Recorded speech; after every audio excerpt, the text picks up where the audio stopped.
There's that. Switch back here. Boom.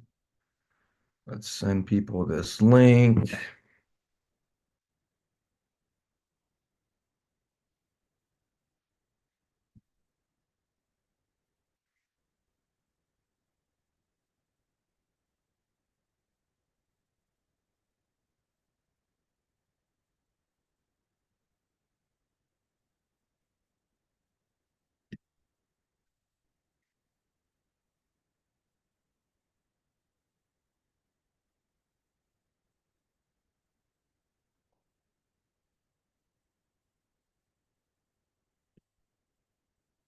Now we got some folks in here.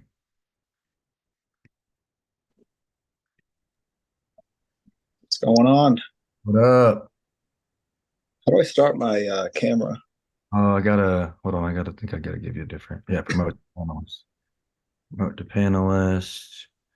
Promote to panelists. There we go. Getting some folks in here. Share this to all the groups as well.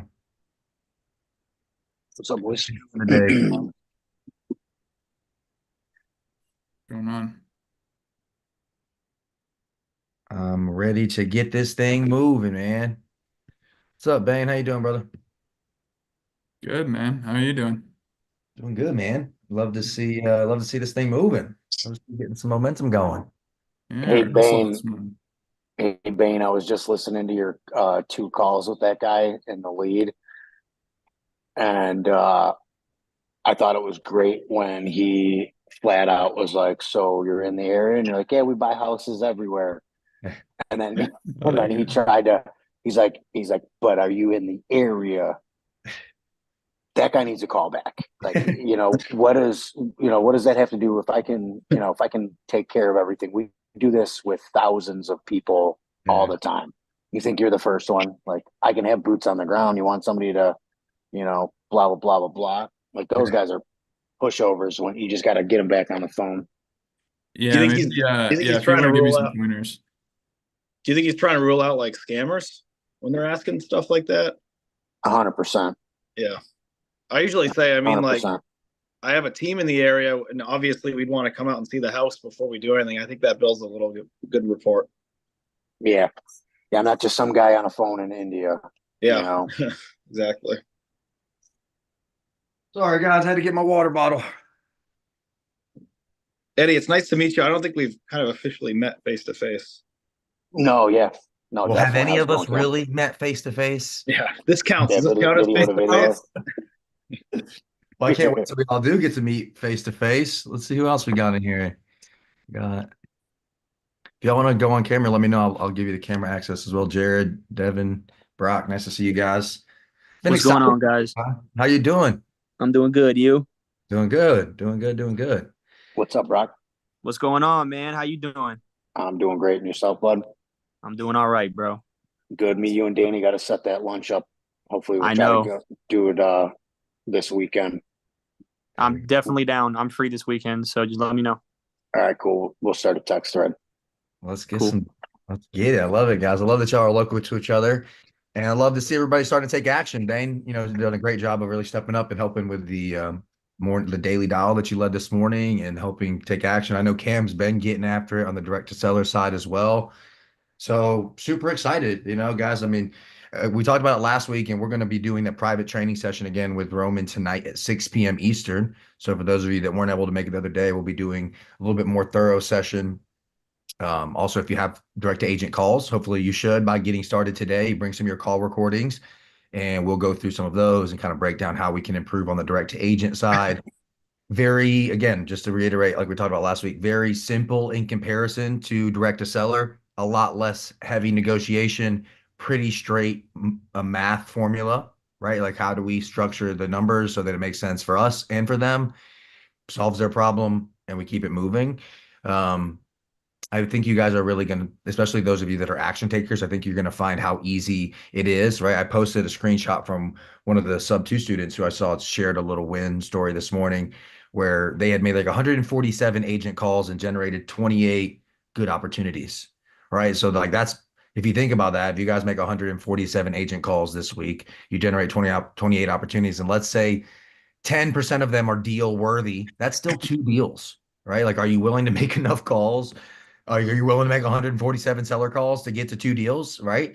And like, if that this week means you made that many calls, and then as a student, you're able to make, I don't know, 3, 4, 5, 6 grand, depending on whatever the assignment looks like. That's a hell of a week for most people, I would say, right? Most people don't have 4, 5, $6,000 weeks, especially early on in what you're doing right now. So like, if you can just hold yourself to those kind of numbers, y'all, I mean, I don't know how much easier it can get than that side. Now, the direct to seller, that's a whole different beast. That's a whole different negotiation game, right? And that's I know, Bane, you've been getting on some of these seller calls. You've been closing deals for a while, and you actually, I think we're going to finalize. Fingers crossed, we're going to finalize this sub 2 offer that we sent out this week. But how do you feel, coming from the direct to seller? Did you get on agent calls this morning, or was it direct to seller that y'all were doing? I was still doing mostly direct to seller, kind of listening in on some DTAs, but yeah, I was just sticking to mostly DTS still. Got it. Okay. I'm excited to see how, as you get some direct to agent stuff going to the today and to the next couple of days, I think it's going to be butter for you, right? In comparison, because it's like, I know how much negotiation and back and forth it often takes, and how many calls it takes to communicate with a seller to really get them there sometimes. So I think it's just going to be less headache. So I think that we'll do well on that side. But you still been getting opportunities set up, I know, and you said that we had one with Cam this morning. Cam, tell me about the one that you guys were working on today. So we called back Justin and Louis Okay, on the good. weekend. Great. If he wants to talk more about the Justin one, we're going to call back Luis later today. Okay. Talk to him more. And I got a couple more I want to talk about at some point. Yeah, we can jump on after this. We can talk a little bit more one-on-one or two Yeah. on one, and can jump in with us, whatever. Well, cool. I love it. And just to kind of share some of this game with others as well, you're going still on the Zillow route right now? You're going on Zillow and finding FSBOs, or what? Facebook Marketplace. A couple need to sell my house fast.com stuff. Nice. I'm sending out postcards, but a lot of it, I think most of these are Facebook Marketplace, believe it or not. There we go. That kind of leads into a talking point that I'll touch on a bit. I know on the academy, we're going to be focusing in on direct to agent for a bit, just because I think, again, it's going to be a fast pickup for a lot of people. But my whole background is in direct to seller. Like, I've done homeowner marketing for home services for the better part of 4 years, 5 years now. So, I mean, I've always framed marketing towards sellers, so pretty confident in that as well. We have been teaching this strategy, Facebook Bandit strategy. Some of you have seen me post about, a few of you asked about this week, so I'll touch on it again. Facebook Bandit is designed to get quick and easy conversations started. So for those of you who are real estate experienced, or maybe not, but you might have heard of a bandit sign, which is generally in a physical, like, crossroad location. You're going to put the little sign on the side of the street. It's going to say, "We buy houses in cash," with your phone number, kind of thing. They call it a bandit sign because generally you're not allowed to do them.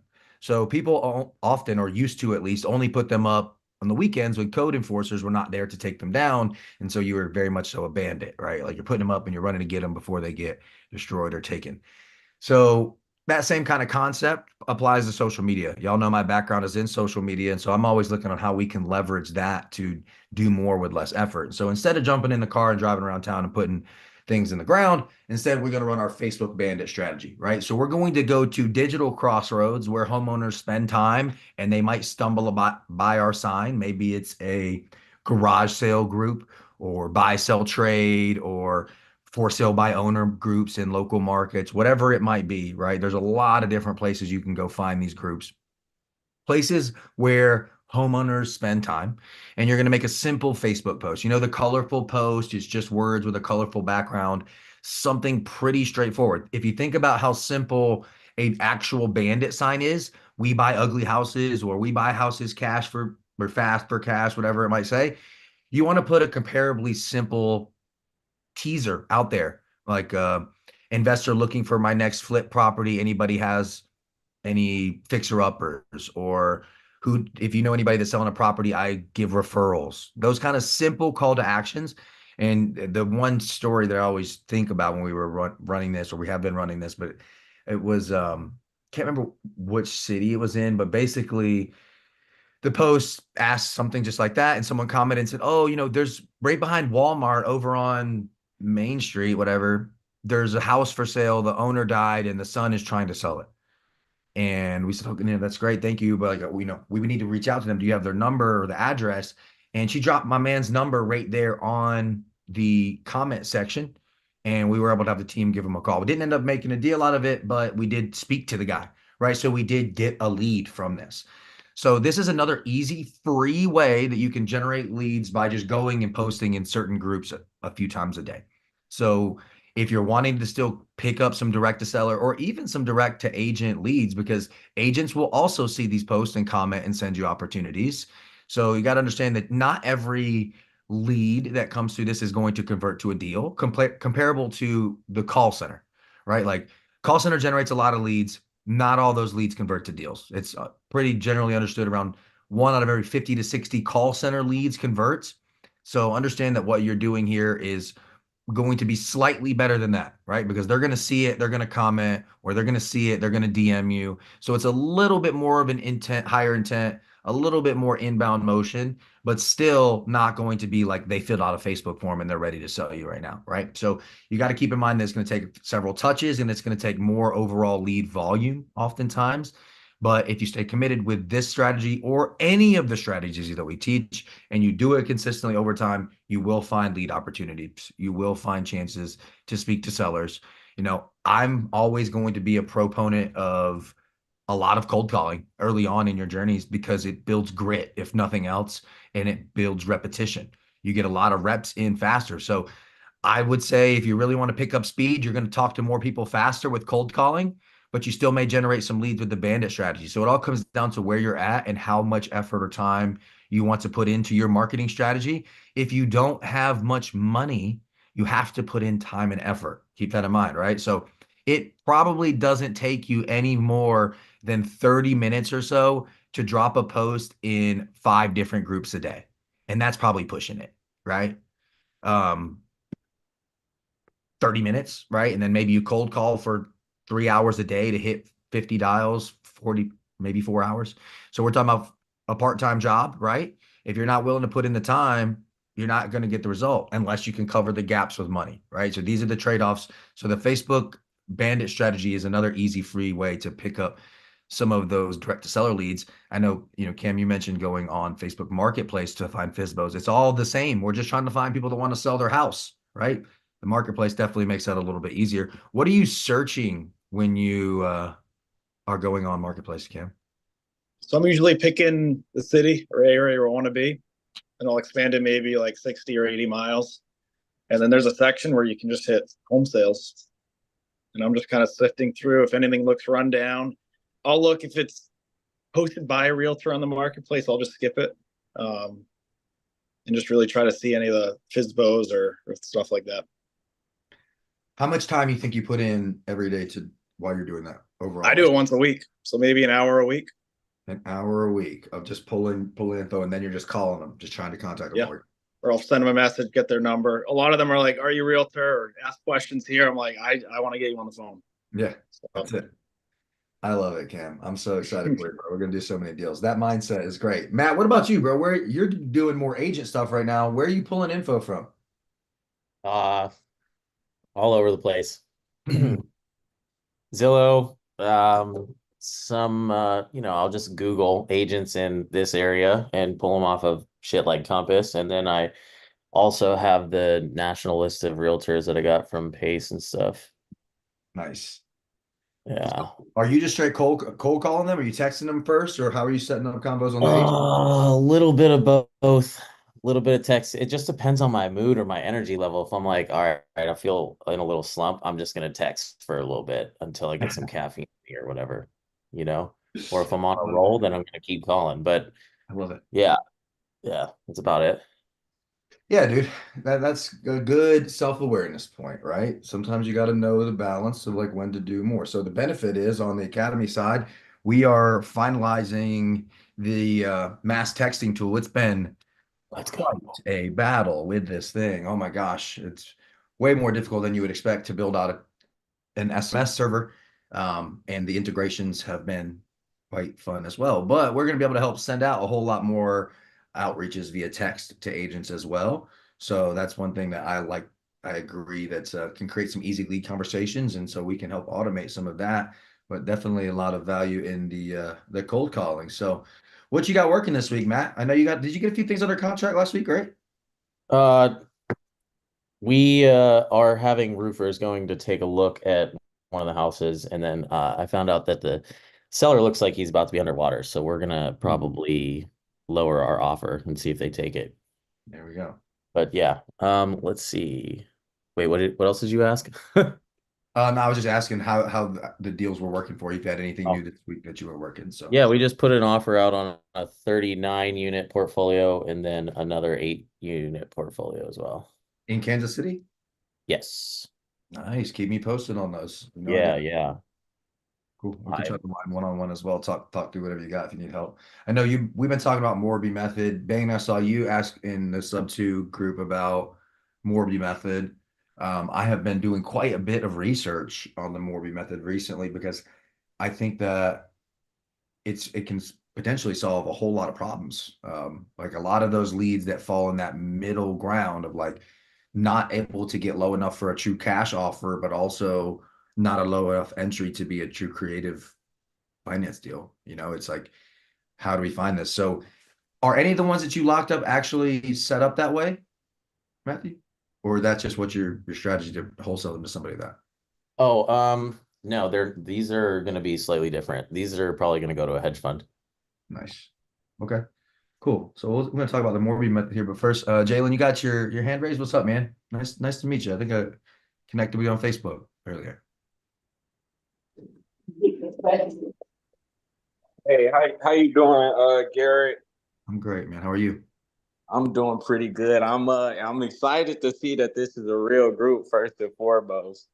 Um, but I guess my question would be just 'cause I haven't done any deals. I don't really have any knowledge around where I need to get started. So that would be my first question. Where do you think I should get started? Okay. What's your confidence level in speaking to people, to strangers? Oh, that I have no problem doing that. Okay. So step number one for you, Jalen, and really for anybody out there that's watching or listening, if you don't have the real estate knowledge, what you got to do is start talking to people, right? Whether you're calling sellers, you're calling agents, and all that you're looking to do is build enough of a relationship to pass them off to somebody like me or Bain or some of our other team leaders that can help get these deals done. So early on, like as much as anything, look at yourself as a connector, right? So you can use terms like, I work with a team of investors, right? Which now, Jalen, now that you're here and you're part of the group, and as you want to put in effort, you can consider us all a team together, right? So you now do work with a team of investors. So when you're talking to people, don't speak as you're a real estate expert. Talk about being a part of a team of real estate experts and let them know what you're trying to do, right? So you just heard Cam talk about a way that you can spend an hour a week to go on to Facebook Marketplace and find for sale by owners, people that are already saying they want to sell, find their contact info wherever it may be listed, probably on the listing, and call them. Hey, I saw that you're wanting to list your property. I work for the team of investors. Just want to get some more details on the property. And then what you're really going to do there is just run a discovery call, right? Like your goal in that is to find the 4 pillars of motivation, of the, I guess, real estate process, whatever. First being motivation, right? Why do they want to sell it, right? Are they having to urgently move? Did they inherit the house? Is it facing pre-foreclosure? Like, what's the reason why they're looking to sell this house, first off, right? What's the timeline that they're looking to sell this house on, right? Because if they say 6 months from now, there's not much urgency there. It's probably not that warm of a lead. Now, it doesn't mean the conversation dies, because I don't know about you, but we still plan on doing this 6 months from now. So 6 months from now, when this person's ready to sell, this is still a potential opportunity. Now, this is where CRM management and tracking of all of that is important, but tag properly, let the system follow up, right? But we want to talk to people that want to sell right now. So we're going to look for, again, motivation, and then we're going to look for a timeline, condition, right? What is the condition of the property? Are you like, does it need a full rehab? Is it a fix and flip? Or like, does it just need to be listed? Like, why are they selling it? What condition is it in? Right. And then the last one being, of course, the asking price. Now, you probably already know their asking price based off what the listing says. But one important thing to note is that that doesn't mean that that's really what they're looking to get out of it, right? So don't hold from asking somebody an asking price, right? So you might see it listed on there for $300,000, but that doesn't mean you shouldn't say, well, what are you looking to get out of the property, right? What do you need? What do you need to get a deal done, kind of thing, right? You might they say, and I know that this happens. I've seen this happen firsthand. Well, I got it listed on there for 300, but I probably would take like 280 at the bottom. And now what they did is they just brought their ceiling from 300 to 280, right? All you did was ask the same question. So now you've got those 4 pillars and you say, all right, great. I think that there looks like a lot of opportunity here. I would love to get a deal put together for you. So again, I'm not buying these properties with my money. I got to go talk to the team. So let me take all of this information back to the finance team. We'll put together some details and then we'll schedule time for you to talk to them. Does that sound fair?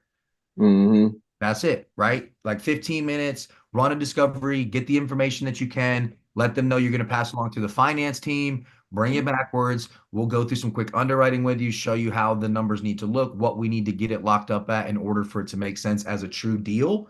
And then we get offers presented, send purchase contracts, right? But even simpler for you, Jalen, just because I saw some of your posts and I think the fact that you within a few hours managed to make it into this live stream tells me that you're an action taker. What we should do is get you tagged in with Bain, one of our team leaders here. So Bain, if you'll reach out to him, or Jalen, if you want to reach out to Bain or whatever here. And do I mean like my number? the academy. Well, I think Bain, you probably can message him here in the chat directly. Y'all can connect, or you want to connect on Facebook or whatever. But then let's get you locked into the actual academy, because if you're open and you're wanting to put in the effort, we have the opportunity and the resources for you to be able to do that and learn at the same time. Just like with Cam and Devin and others in here, Matt. All of these guys that are actually getting here, taking action, getting after, of course, Jared as well. I see you out there. Speaking of, Jared, what's up, man? How you been? Put you on the spot. Hey, what's up, D-Money? I'm doing good. How about yourself? Been great, man. I know you're an action taker too. What you been getting after lately? Man, I've been trying to, focus on direct. I've been doing direct to seller like on my own. I'm also on a few teams in the sub 2 community, and I'm on one that's direct to agent, one that's direct to seller. So, but I just joined the one that's direct to agent. But it just seems more smoother. The conversations go better. It's not as much emotion involved with the agents. So, but I'm excited to get going with this one. Exactly. Get the data. You also this should be uploaded to the system. It is uploaded to the CRM now. As team leaders, we just need to break it out and assign in chunks to people. So Bain, Eddie, Danny's not in here, but Danny and Chelsea as well. We'll get them to break that out to you guys, and then you can get active for sure. Let me text right now, actually. Hey, Garrett, I got to hop off real quick. Let me know when you want to get on after this with Bain. Let's talk about those. Shoot me a text and we'll schedule from there. Yep. Cool. But yeah, Jared, I think that it is definitely way easier, bro, with the agent side because it is a lot less emotion. Right. Jamal, what's up, bro? I see you got your hand raised too, man. What's good, everybody? What's going on this morning? Well, afternoon. Brother Jalen, good to see you part of the team, man. I'm going to give you a quick tip. If you don't use AI, use it. You can use like Gemini, ChatGPT, either stuff. I'm a little bit more entrenched and I got a little deeper systems. But give yourself some asking questions. How can I succeed as a wholesaler in my state? Give me the top 10 exercises that good wholesalers do every day. Get yourself some format, get yourself some systems so that you can really not create your own criteria, but okay, and pick a niche. Like if you residential may be cool for you, maybe commercial is cool for you, maybe mobile home park. So know what you want to do. It's like a lot of wholesalers do what other wholesalers do. And I think the key to it is to have your own individuality, have your own, well, this is what Jalen does and it's what I do well. Also look at your own network. You may be starting out small, but look at the people that you already know. Now, if it's not, you can't draw from them, then you got to build a network. Through 5 years, I've been blessed to build a network all over the world in different parts of this country, and it's a blessing. But I had to develop some habits for success. So give yourself some habits for success. Learn different lists. Like if you say, well, I ain't got no list to pull from. There's so many lists to pull from as a residential wholesaler. The sky's the limit. And if you ain't pulling from a lot of them, then you're not doing your software service of getting the job done. You know what I mean? So give yourself some options. Give yourself some systems of success. I'm quite sure you'll be fine. On that note, brother, I'm glad to be. I got a lot of good things cooking. I'm looking forward to talking to you, guys, down the road so we can get some things straightened out, man. But I appreciate the love here. I sure do. Yes, sir. I appreciate the knowledge as well, Mr. Jamal. Yes, sir. Yeah, that's Jamal. We definitely got to keep talking about the commercial side of things, multifamily. Guys, I know this is one of the things about the G Money Machine. There's so many different awesome people. We go all kinds of different directions. On the multifamily side, Jamal kind of touched on it, so I got to say it. We still are looking, I and some partners are still looking to acquire some multifamily properties, specifically one partner that is looking to deploy around 600K into as a entry fee into a seller finance deal, somewhere between 2 and 4 million, ideally. Any states besides Illinois, New York, Florida. So if you guys come across some of those, definitely send them my way. If you're on Facebook and you're doing multifamily lead generation, you stumble across this, let me know what you got. Let's see here. What's up, Jalen?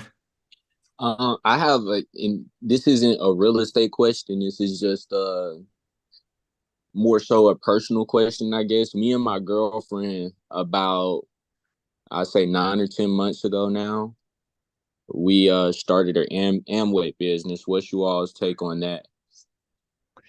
So it's interesting that you say that. I have done a million different network marketing games over the years, being a high energy sales guy. And as I've expanded on social media even more over the years, I've been offered a bunch of these things. I would say this, right? I have pushed cell phones, gym memberships, sneakers, roofs, solar panels, all kinds of stuff over the years. Um, Selling body soap and laundry detergent was never my vibe, and so Amway was like trying to sell things that I was not really about, first off. But I think now that you're here in this meeting specifically, and as I've seen you in several of the groups on Facebook, I think that you should just look at what I would call a dollar cost average, right? The amount of time I'm going to put in to hustle some Amway bullshit versus if I put in that amount of time to hustle some real estate, how much more money am I going to make doing real estate, or will I make more money in Amway? And inevitably, you'll find that if you put that same amount of time here into real estate, you'll make far more money, bro. And you won't have to talk Exponentially more.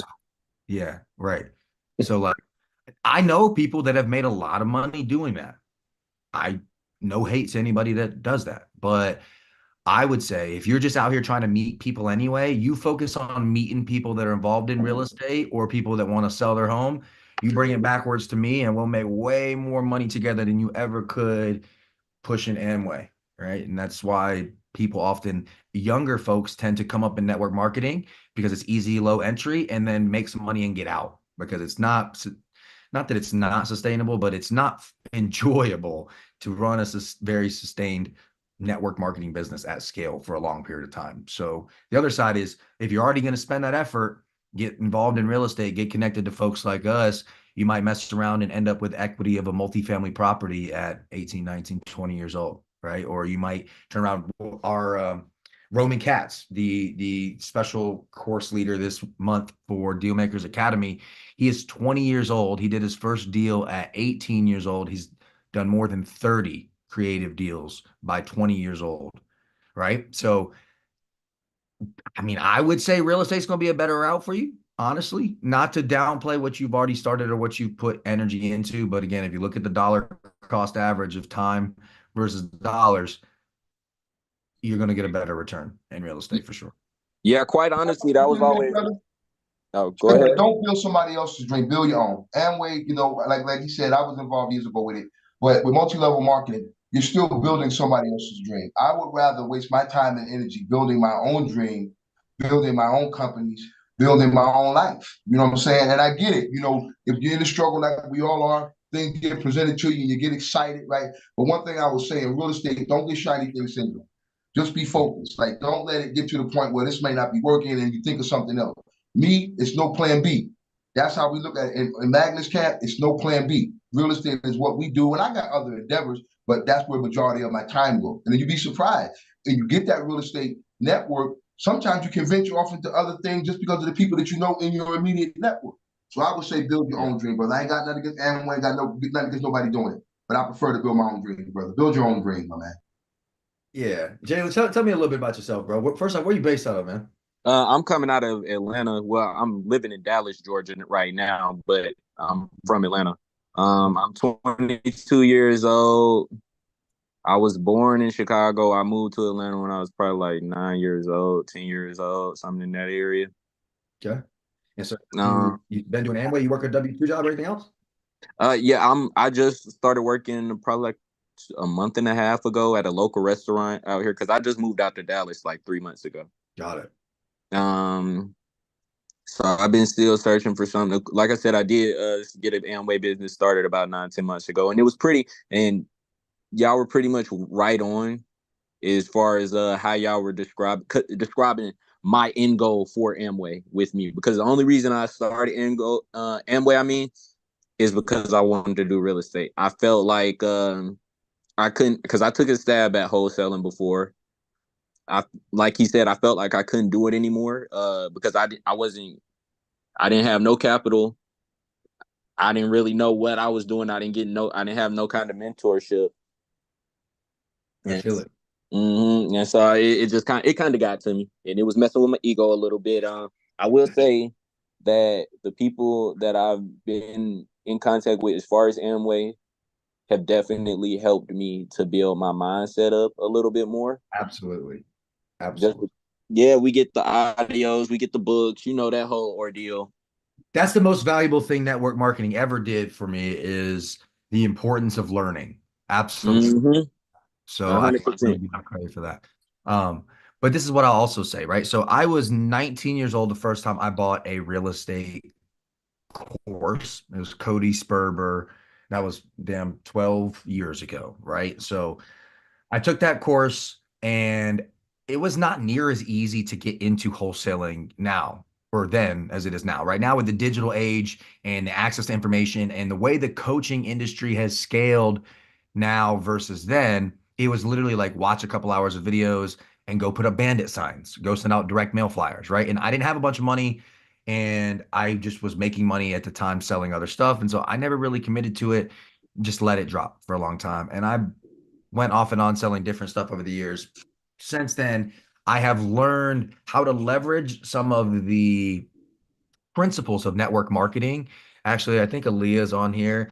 Aaliyah, this reminds me, we need to get the lead sniper course. I did that for the internal team that I had on school for a while. And let's get it uploaded to the Dealmakers Academy space and we'll get these guys all access to it. Because I talk a lot about how we use the skills that I learned in network marketing and how to generate leads and opportunities online, right? So I'll get that out to you guys as well. So there's lots of good stuff that you'll learn, but this is what I'll say to you, right? At 22 years old, you can try to build an Amway business and take a long time to build that up. It's going to take time. Everybody understands that. Or you can come in right now, right, to something like the Dealmakers Academy, and you can commit to making 50 phone calls a day to agents, right? The difference being what you might have done before versus now is that you have a group of people around you, right? And a community, not just the actual academy of students, but the community of almost 2,000 people on Facebook that are all in similar points, right? So now you have some accountability and some community that you can lean on. So you go out there and you commit to making 50 calls a day for the next 3 weeks. And I guarantee you find a deal. I bet you find multiple deals, right? When you look at the numbers, like when you're calling agents, these are properties that are already potentially for sale. You might not know how to structure a creative deal by yourself right now, but if you can follow instruction and read a script and spend time with team leaders, you can absolutely learn, right? So I would say, like Jamal said, if you're going to put your time into something, do it for something that's going to serve you the best long term, and let us know how we can help you, right? Like I said, we'll get you tied into the community if that's really willing to take it serious. That's definitely easy step one, but there's a million ways. There's a million ways you can generate leads. You just got to get started, really. I did something this weekend, man, that was amazing. And I had to test myself this weekend. I did all my AI analysis and I said, well, let me get a deal that I already have, change the states and change things like that. And I did 4 different analyses. And I put it up in, wow, I must have did 40 shares, at least 40 shares. And that the response was so good. Like, so this goes to you, Jalen. When you put out stuff, right? Make it Jalen. Make it. Well, I'm not sure if you brand it up or like I got the alter ego with the Gorilla CEO that works for me. But find what works for you when you're communicating with people where they remember your name. Hey, that guy Jalen had a good picture. This guy Jalen was very impressed with on the phone. So like with me, I'm a kick in the door kind of guy. So that works for me. And then when you get to know me, you see I got knowledge on the cap, and I'm not such a gorilla when you come see me, But you got to find a way to stand out, you know, especially when you're starting by yourself. If that's what you want to do. You can always be behind the scenes and gun. What works for me was getting my name out there so people saw me everywhere, and it kind of panned out for me. But just plan your own knowledge, be the captain of your own ship. And like I said, don't build nobody else's dream when you can bust your butt building your own, man. But I'm wishing you all the best. If you need any help from me, reach out. I got your back. Reach out. Fly. I really appreciate it, you guys. No worries, bro. No worries. Let us know. Like I said, let's get active. It's all about, that's what it's all about, man. That's why I love my role as a community leader and as somebody who really helps those that are looking for that guidance, because, you know, we all need that sometimes. We all need a little bit of early stage hand holding. Sometimes we don't want to put it or are not able to always put a bunch of money into it. And so that's why I want to do so much of the leading with giving first, because in turn we'll do more deals on the other side. Matt, what's up, man? Hey, just wondering how many leads are we each gonna get? I'm curious. As many as you want to call, Matt. I got like 1.5 million records of real estate agents across the Okay. country. Yeah, so we're not gonna run out. Some of it's a little aged, so like some of them might be old numbers, whatever. We can burn through whatever's needed, but we got plenty of data. Sounds good. There we go. Let's see. Oh, Is this like a So, challenge, Anthony- man? Like a challenge type of thing that you're putting up? Because I'd love to be involved, man. Well, so with the academy, what we're really doing is supplying the resources that people need, whether that be data or the systems, processes. We have the CRM that we are just about to roll out externally that everybody will get access to as well. And over the course of the next 90 days, what we'll be doing is teaching multiple different courses, for lack of a better word, on real estate, right? Starting with the direct to agent right now. We will definitely be getting to direct to seller cash wholesaling route, as well as going to be a little bit more negotiations a little bit further down the road. I've got several other really cool real estate. My man Michael Kirsch, who I got to meet with the other day, does a really cool strategy called virtual wealth flipping that we'll be covering pretty soon as well. And basically just be continuing to teach specific strategies that work. I kind of am restructuring a little bit in the sense that we have the students, but then I also have so many people in the Facebook community that want the same things, that I'm beginning to open it up as much as I can to let anybody that wants to really take action and get after it, but doesn't have money for data or doesn't whatever have money for a CRM or whatever. I don't ever want money to be the thing that holds us back, right? I've been there in my career where I didn't have the money to invest in the mentorship. I didn't have the money to buy what I needed for data or whatever, right? So let's not let that be an excuse. If that's where you're at and you're like, this is what's holding me back, but I'm willing to commit my time, I'm willing to get on the phones, I'm willing to call, I'm willing to be coachable, then you let me know. Reach out to me, reach out to Aaliyah, who sometimes as my assistant is more available. But many other team leaders, Bain, Chelsea, both in here, Eddie and Danny, all kinds of community leaders that can really help guide the way, right? So that's what the plan or the outline is for Dealmakers Academy. Jamal, we can definitely, I know we got to catch up on a one-on-one call as well. We can talk more about how you can integrate into that as well, because it's all about leadership, right? It's all about helping others, giving back first and creating opportunities, because we could sell for this. We should charge for this. We could sell coaching packages, and my coaching packages, so y'all know, wouldn't be about real estate in that sense. Like, yes, you're going to learn a lot of real estate stuff, a lot from others, a lot from me. I really like underwriting. I love the numbers of putting together a deal. But my biggest value point that you all will learn from me is not only marketing and lead gen, but really overall business development, on how you're building a business for yourself here. You're not looking to find a job. You're not looking to just take on a bunch of workload. You're looking to build a business that is scalable, to make enough money that you want to, however much that might be, without having to put all your time into it, right? So those are the things that I really will be teaching. A lot of mindset stuff. You know, Jalen used that word. Mindset is incredibly important to me. If obviously you follow me online, you know how much I talk about leadership and personal development and how we really dial in ourself first to perform at a higher level. So all of that other great stuff is tied into there too, behind all of that real estate knowledge, so that really by the time you come out on the other side, you should be prepared as an entrepreneur and as an investor to really begin to scale your business. And then whether you want to stay in a more comfortable spot with working with us and we be your lead generation partners or whatever, or if you want to go out and build your own business and you just want to either buy marketing services or not, either way, whatever that is, you know, after that point, it's all up to you. So that's really what the academy is about, is just giving all the resources needed and helping people get to their first couple deals. That's a bet. That's a bet, buddy. I definitely want to talk to them realtors on Innovations. I got a whole strategy that we Jamar drew up on some novations with realtors. So yeah, that's definitely a big move you make. Novations. Yeah. Novations been popular, dude. Lots Yeah, of man. folks really crushing it. Garen, who y'all have heard from a couple times, who helps us with some of the negotiation side of things on direct to seller, he averages like $64,000 profit per deal running novations, right? So even students that are just like, hey, I just got this lead, they just pass along, they don't do anything else, make 10%, Right. $6,000 just to pass the lead along, you know? So it's like, no matter where you're at or what you want to do, if you're willing to put in the work, it all starts with leads. Somebody told me one time, he who has the leads has the keys. So keep that in mind, right? When you're out there, you're generating leads, you got the keys. People are going to want that lead flow, and you're going to be amazed how easy it is to find partners, whether that be JV partners or private money partners or lenders or whatever it might be. Like, it's all out there. You just got to learn how to connect to it. And it all starts by having some value to lead with. And for me, that often starts with lead generation. Yo, Eddie, I saw you had your hand raised a minute ago. You got something you want to throw in, bro? You might be back with a customer now. Jalen, you got another question? You still got your hand raised? I did want to ask too.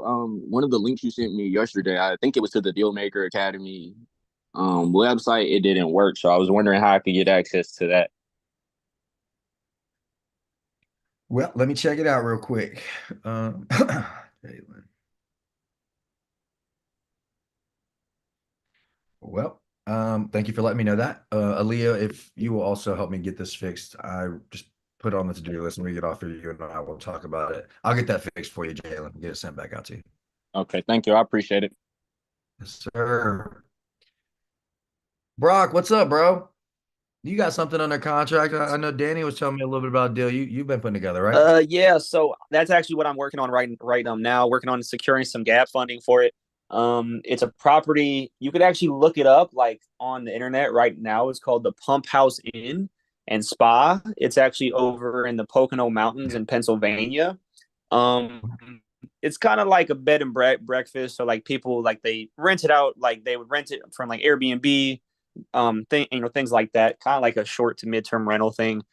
Yeah, so we got that locked up for 1.5 right now. But after we do our appraisal and everything, we're speculating it's going to be on the low end, worth like 1.9, on the high end, like 2.25. Yeah, so it's a pretty good deal. We got the main funding secured. Now we're just looking for the gap. And yeah, that's kind of what I'm working on now. I actually think I sent you the email, like with all the information, but I'm not sure if you had a chance to take a look at it, like in depth. I looked at it only briefly at the time, but since then, Danny was talking to me about it as well. So I think that I have somebody that can help you with the gap funding. We have a lot of somebodies out there that would be glad to help. It's just what you need for the period of time.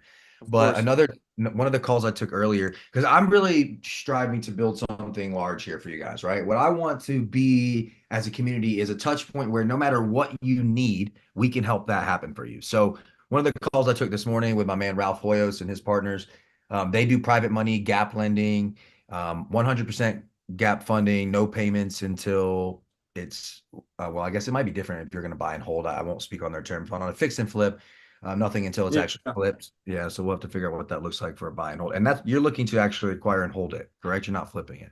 So no, we're not. I mean, that is an exit. Like that's definitely an option because like like more than likely, like 95% sure it's going to have built-in like equity as soon as we close. So that is an option. But ideally, me and my partner we're trying to hold it, refi out, because he actually lives like locally and he's got a background in like management and stuff. So he was actually going to fully like take over the business and like run it. Because we also have the old owner on board to kind of help him out with like how she ran things when she did. But essentially what had happened was it was her parents' property, parents passed, she couldn't keep up. Long story short, she kind of fell behind on the payments, went back to the bank, and now we're buying it through the REO process right now at a discount because we had originally inquired about it, and the people that took it over, the firm, actually called us back and was like, "Hey, are you guys still interested in this?" And we were like, "Well, yeah, at this price." And they were like, "Well, we could do that." So that's kind of where it stemmed from. Cool. I just started a group chat on Facebook with you and Ralph.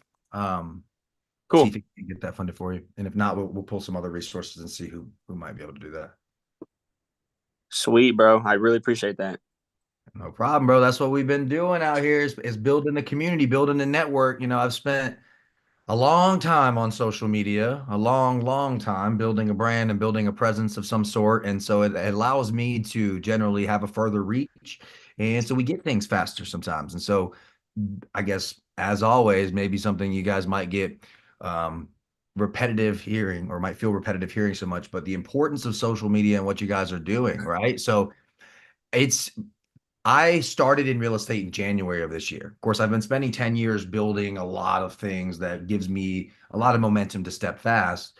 But within that, I guess now 9 month and change period of time, I've been able to get to pretty much anything I want to, right? Because I have that brand, because I have that platform that I've built. So, and Jamal kind of touched on this a little bit earlier, the importance of building an identity so that people can relate to you, right? So step one, right, is like document every step of what you're doing currently, especially if you got a partner that can go there locally and like film the property, or you can go pull up on the property and like make content. Hey, we just acquired this, and this is how we acquired it. I see you out here with some of your credit stuff too as well, right? You do credit repair? So I do it, but honestly, I'm not gonna be taking on any new clients as of right now. So I do it. For the few clients I do have, I've been seeing really good results. I fixed my mom's credit, my own credit. I didn't have that much stuff on there, but the reason why I'm not doing that as much is because I'm not personally not a huge fan of client work. Takes up so it takes up a lot of my time. Shoot. And So true. the thing about it is like not everybody's credit is the same. And, you know, I would really have to like take a look at their credit, and I would have to, instead of doing the flat base rates that I have been doing, I would have to do it more like on a consultation and see like, because one of my clients, you know, I was basically running a special. I was fixing people's credit for like $500. She reached out to me, and, you know, I was like, yeah, I should be able to help you out. I kind of asked her what she had on there. Long story short, I ended up, you know, getting access to her, like reports and everything. And it was insane. I mean, she's got maybe like 9 things in collections. She's only got 60% like payment history, like a bunch of crazy stuff. And it was like, no help on you that, know, man. like there's no way like I can be doing this anymore. So I want to keep doing it, but I'm going to put it on hold until I generate enough income from my wholesaling business to actually just like hire out VAs or hire out other people to actually handle that client work for me. But yeah, that's kind of where I'm at now. But yeah, I'm super into the credit, super into business funding and business credit. That's one of the main things I'm working on now, as well as wholesaling. It's a great skill to have, or like a great resource to have, right? But as somebody who has had the agency background of like being an outside vendor to somebody, you're absolutely right. Doing client work is incredibly tedious. And for someone like yourself and where you're at right now, this is what I kind of same thing we were talking to Jalen about, is like leverage is the word that comes to mind, right? Like you're going to get way higher leverage and way higher results from that leverage in real estate than you ever could with credit repair, right? Credit 100%, 100%. And it's like I met with a guy. His name is Joe. He's like really, really cool. He's over here in Chicago, and he's kind of like a consultant. Like he's basically a businessman. And like he said the same thing that you said. He was like, you're doing all these credit clients, and he was like, you're doing all this time and all this work to make, you know, 1,000 here, 1,000 there, 1,000 there, but it takes you all this work when you can go get one deal and make 10,000, 5,000 even. He was like, what? He was like, which one would you rather do? And I was like, well, right. Obviously real estate. So, well, there you go. Well, cool, man. That's what it's all about. I mean, and this is something that kind of touched on earlier as well, is like you got to make a decision. And this is something that I struggled with early in my career because I came up on this wave of social media, right? Like everybody now is familiar with social media and the ways that it can be leveraged. But when I was first getting heavily involved, it was like not around the same way, right? So like Right. we all knew and we were learning it. So like I had some friends that made millions of dollars doing Amazon stores, and I had friends that made millions of dollars doing like sports predictions, betting, and stuff like that. And like every different way that people were capitalizing on social media, it was all there. And so like I've played a lot of the different games, right? And I sometimes, especially recently, I look back and I wonder where would I have been at if I would have stuck with the real estate course at 19 years old? Because I would be playing a much different ball game now if I was, for sure. And so that's one thing that I want to tell all of y'all, that, you know, regardless of age in physical years, age in business often brings clarity and understanding that you will get the furthest by picking one thing and doing it over and over and over and over and over and over and over and over and over and over and over and over again, instead of trying to juggle 10 different services, right? Because early in my agency career, like I was offering everything, right? And then I could get to the credit repair and we had that, and I did the social growth and like how to build engagement and all the different things, offering 10 different services, and in 10 or instead never ended up really scaling anything dramatic in that way. Right. You're spread too thin. You can't do one thing the best. And Exactly. you'll get way better results just leaning in on one thing. What's up, Jamal? You got your hand raised there too? Yeah, man, y'all are really touching on some key things today, but I got one, and now is the time for all of us. And you really got to look at this, guys. With technology, AI, the change in the market coming to 2025, we got to burn our boats at the shore. We got to burn our boats at the shore. And I'm not saying be silly or that have an exit strategy, but I think the mentality going forward is I'm burning my boats at the shore. There is no plan B. And I think that's very important. I think, and when you're confident in yourself, that's the reason, and that's the reason why we pick these outside businesses. Well, let me get something just in case.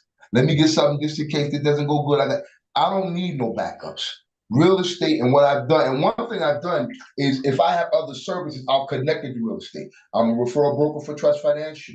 You know, we got a lot of things going on. The AICR analysis, which works perfectly with what I'm doing, and I can offer it to help others. So I think if you want to do some outside stuff, link it to the shit you're already doing. You know, that's one thing. You know, but we do that because you gotta be maniacally delusional, y'all. Y'all have to be maniacally, not in a bad way of being a maniacal evil person. But when it comes to my business, I'm maniacally delusional. There's nobody can tell me I'm not gonna make it. There's nobody can tell me I'm doing something wrong. It's no one that can tell me I didn't make the right decision. Because I'm in a state of mind where I ain't got no plan B, and I done burn my boats at the shore. So me, my wife, my team, Jamar, Garrett, all the guys that know me, they know this is it for me. So I think sometimes we got to make that decision. You know, do I believe in what I'm doing, and am I going to burn my boats at the shore? And trust in the Creator and trust in yourself. And remember, thoughts are things, guys. So what you think can become physically manifested. So believe in what you're doing and be maniacally delusional, guys. That's all I can say on that one, man. Believe in your own dream.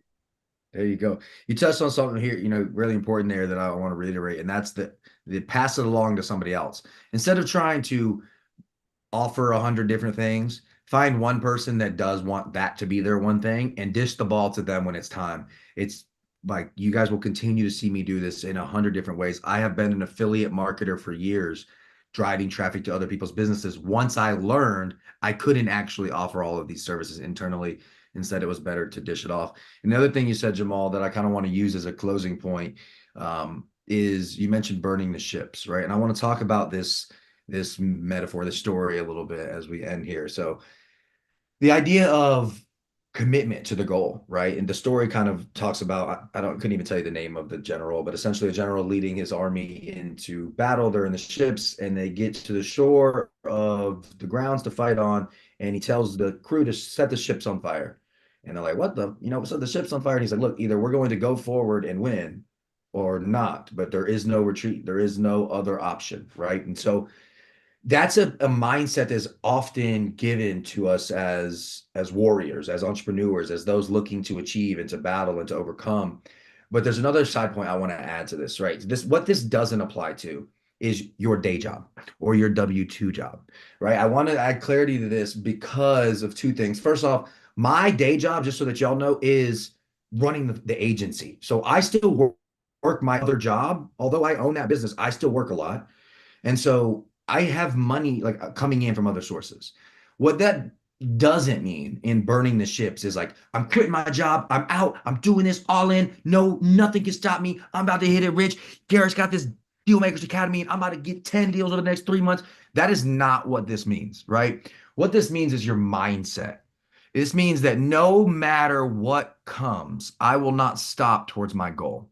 It doesn't mean sacrifice everything else for the sake of the goal. There might be a time in which you leave that W-2 job, but not until you've comfortably and safely done that for yourself. And I want to add that little clarity point because it's okay, guys.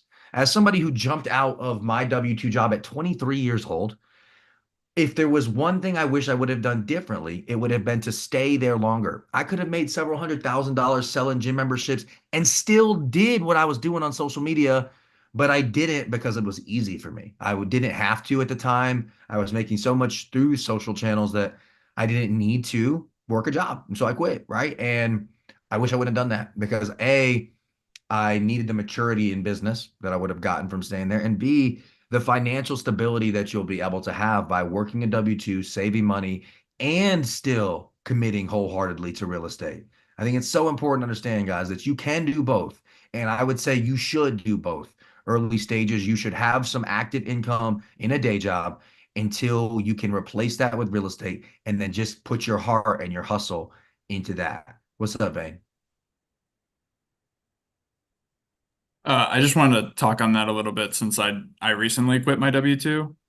Yeah, it's definitely like harder for sure, like making that jump. And you know, I think I had gotten to the point where I was sacrificing my W-2 to do the real estate. And at that point, it was my integrity, like, oh, I literally can't give myself to my W-2 anymore. I have to focus on the real estate. But like it was like you said, like that mindset, like that, you know, I know I'm going to make it work here. Like that never left me. But yeah, I mean, I still don't know if that was the right decision, but I knew it like it was kind of like that point where it was like I couldn't do both. Yeah. And I think you will know that. You just made a great point. You will know your heart, your soul, you will know inside of you when you're like, yo, I can't do both of these anymore. And like you'll notice yourself falling short on the things that you've already committed to in other places, right? Or maybe you notice yourself miss deal opportunities because your time is given somewhere else. Then you're like, all right, now there's a fork in the road, right? But how long did you do both of them before you got to that point? I mean, 2 years. Thank you. That's what I want to see. It's not 2 weeks. It's not, I quit my job, so I joined. This is what I see all the time, guys. I just gotta say this. In this creative real estate group with Pace Morby, the free group on Facebook, right? People will come there and they'll be like, I recently quit my job and like I'm all in on this, trying to get my first deal, right? Not the entry into this that's going to create success for you. Now, does that mean you'll never have success? No. But when you come in with the fight, like, not even want to say the fire under your ass, that's kind of a good thing, but like you got your back against the wall, you got no options in life. What happens is you become desperate. You're like, I need this deal. Oh, I need this deal. I can't stop. I gotta go. And people can feel that vibration from you, right? And so I promise you, it will help you perform better if you can comfortably cover your bills. If you can pay for food every day and like put gas in the car, you will feel more confident when you're speaking to people. And then in turn, you'll get better result. But if you're literally out there and you're like, I don't know how I'm going to pay my rent, or like, I don't know how I'm going to buy dinner, right? You got to still get some active income because this is not going to come overnight, pay your bills this month kind of thing. And I need y'all to hear that because so many people do this, right? And they step out first and then they want to get in and they're going to try to make all the calls in the world. Are there people that win that way and succeed? Yes. Like, am I telling you you absolutely can't do it that way? No. But as somebody who's gone through it a little bit, I would say think twice before you just exit your safety net until you have something that you're comfortable to get into. But all right, guys, that's the marker for the 1 hour that I want to end today. We got a lot of deals and things going. Devin, you got something before we go? Yeah, sorry, I missed this Zoom because I was actually on the phone with one of the people that I was calling on the list that gave me. Nice. Kind of off topic, but the guy has like he says he's got about 250 to 300,000 in equity on a couple of rental properties, and was wanting to possibly talk about how to figure out how to become a PML with the equity. Now So you talking. Now you talking. Look at it. You see Bane's face? You see me and Bane both just smile ear to ear. he's That's actually on fire. Let's get this guy on the phone ASAP. Let's get Bane on with him ASAP. That was hilarious. I just watched Bane's smile come across at the same time. We're like, oh my gosh, that's awesome, Devin. Heck yeah, dude. Let's make it happen, man. So align with Bane, and then we'll all figure out how we can get something put up there. But that's another thing that you can help people with, guys, is it's all about serving people. They're gonna get money, and what are they gonna do? They want to make more money with it. So yeah, absolutely. Turn around and put it right back into more deals with me, Mr. Homeowner. That's a great idea. And the fact that it came from him, are you kidding me? yeah, That's he's a real estate appraisal. He's got a real estate appraising business down in Georgia. And he's like, yeah, I've got 2 rental properties that I've had for a minute now. He's like, one's sitting at like 4 point something, and the other one is like a 5.12 interest rate. He's like, I've got, like 65,000 to 85,000 left remaining paying on them. And he said all his boys are off in college, so he's got a lot of money going out to them. And he's like, well, I've got these properties and I want to figure out how to add more property to my portfolio. He's like, I wanted to go deeper into that. And I said, well, we could also look at the process of you becoming a PML and just deploying the equity out onto real estate deals and just getting you paid that way. Love it. Love it, dude. Great job, Devin. Awesome, dude. This is sounds a little bit like this Chris Crone strategy. Basically, buy a house, refinance it out, put it into more deals, and keep scaling it this way. So definitely look forward to seeing what we can pull together with that. And it came from the list that we gave you, which means, just to prove the point, guys, if you take the resources we give you, you get after it, and you do the hard work, there is opportunity on the other side for you, period. It's the only thing that separates you from getting there is the effort it takes, right? I'm not That's amazing. Right? And that's Yeah, what it's fucking dope, Devin. Congratulations. There we go. Let's get after it now, guys. It's 1 o'clock. Not that this is a waste of time. I love this time together every day.